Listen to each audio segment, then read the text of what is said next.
subhalakhmi vlog মোৰ এটি নতুন ভিডিঅলৈ আপোনালোক সকলোকে জনাইছো স্বাগতম আৰু আপোনালোকে আজি কিবা এটা বেলেগ দেখিছেনে মোৰ ভিডিঅটোত কি বেলেগ দেখিছে বা ভাবকচোন অলপ দেৰি নেলাগে বাৰু অলপ দেৰি যদি ভাবে মোৰ টাইমটো যাবকে আৰু আপোনালোকৰ টাইমটো যাবকে কাৰণ আজিকালি আমিতো বহুত ব্যস্ত মানুহ নহয় নে কি বেলেগ দেখিছে বাৰু মই কৈ দিছো বাৰু আজি দেখিছে আপোনালোকে মোৰ ব্যাকগ্ৰাউণ্ডটো অকমান বেলেগ মানে হেউজিয়া গ্ৰীন দেখিছেনে বেলেগ আজি মানে মই সদায় আনকালে সদায় ঘৰতে ভিডিও বনা আপোনালোকে মোৰ ভিডিওবোৰ চালে দেখিবই সদায় ঘৰতে বনা ভিডিওবোৰ আজি মানে বেলেগ এটা জেগা লৈছো এই জেগাটো হৈছে আমাৰ ঘৰৰ ওচৰতে থকা বিলখনৰ পাৰলৈ মানে বিলখনৰ বৰ্তমান পানী আছে দেখিছেনে আপোনালোকে মোৰ পাছফালে একদম ঘাঁহৰ নিচিনা ঘাঁহবোৰ একদম বাঢ়ি গৈছে লহপকে হেউজিয়া হৈছে সেইবাবে আজি মই এইডোখৰ জেগালৈ আহিলো বৰ ধুনীয়া জেগা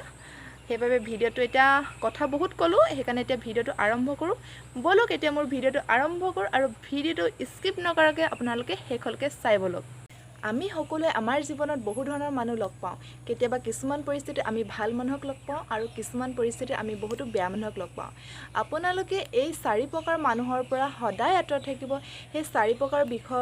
মানুহৰ বিষয়ে আজি আপোনালোকৰ আগত মই ক'ম আগত আপোনালোকে জীৱনত চাৰি প্ৰকাৰ মানুহৰ পৰা সদায় আঁতৰত থাকিব আৰু সেই চাৰি প্ৰকাৰ মানুহ হৈছে প্ৰথমতে আপোনালোকে সেই সকল মানুহৰ পৰা আঁতৰত থাকিব যি সকল লোকে আনৰ বদনাম আপোনালোকৰ গায় ফুৰে অৰ্থাৎ যি লোকে মানে আনৰ কথা আপোনালোকৰ কৈ থাকে মানে সেই মানুহজন বেয়া কিবা মানে যি কথা যদি আপোনাৰ আগত কৈ থাকে তেওঁ যদি বেয়া দিশটোৰ কথা আপোনাৰ আগত কৈ থাকে তেন্তে আপুনি তেনেকুৱা ধৰণৰ মানুহৰ পৰা সদায় আঁতৰত ৰাখিব কিয়নো আপুনি নাভাবিব যে সেই মানুহজনে আনৰ বদনাম আপোনাৰ আগত গৈছে তেওঁ হয়তো এদিন আপোনাৰ বদনামো বেলেগ এজন মানুহৰ আগত ক'ব পাৰে সেইবাবে আপোনালোকে সদায় তেনেকুৱা মানুহৰ পৰা আঁতৰত থাকিব আৰু আপোনালোকে দ্বিতীয়তে সেই সকল মানুহৰ পৰা আঁতৰি থাকিব যিসকলে অত্যাধিক পৰিমাণে নিচাযুক্ত নিচাজাতীয় দ্ৰব্য সেৱন কৰে তেনেধৰণৰ মানুহৰ পৰা আপোনালোকে সদায় আঁতৰি থাকিব কিয়নো তেনেধৰণৰ মানুহে আপোনাক এদিন বিপদত পেলাই দিব পাৰে সেইবাবে তেনেধৰণৰ লোকৰ সংগৰ পৰা আপোনালোকে সদায় আঁতৰত থাকিব আৰু 3 নম্বৰ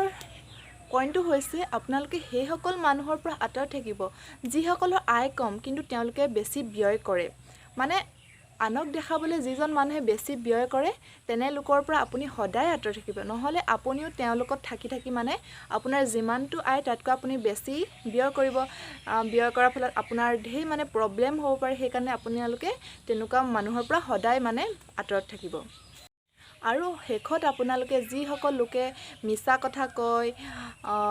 কিবা অপৰাধ কৰে তেনেকুৱা ধৰণৰ মানুহৰ পৰা আপোনালোকে সদায় আঁতৰত থাকিব আৰু এই চাৰি প্ৰকাৰৰ মানুহৰ পৰা যদি আপুনি আঁতৰত থাকিব পাৰে তেন্তে আপুনি দেখিব যে আপুনি বহুত এজন ভাল মানুহ হিচাপে সমাজত প্ৰতিষ্ঠিত হ'ব যদি আপোনালোকে এই চাৰি প্ৰকাৰ মানুহৰ লগত থাকে তেন্তে আপুনিতো নিজে ধ্বংস হ'বই আৰু সমাজখনকো আপুনি ধ্বংস পথলৈ ঠেলি দিব সেইবাবে আপোনালোকে এনে চাৰি ধৰণৰ মানুহৰ পৰা সদায় বিৰত থাকক আৰু নিজৰ জীৱনটো সুন্দৰমতে চলাই যাওক আৰু যদি আপোনালোকে মোৰ ভিডিওটো চাই ভাল পালে তেন্তে এটা লাইক কৰিব আপোনালোকৰ এটা লাইকে মই বহুত বেছি উৎসাহ পাওঁ আগলৈ এনেকৈ নতুন ভিডিও বনাই যাবলৈ এটা লাইক কৰিব আৰু যিসকলে নতুনকৈ মোৰ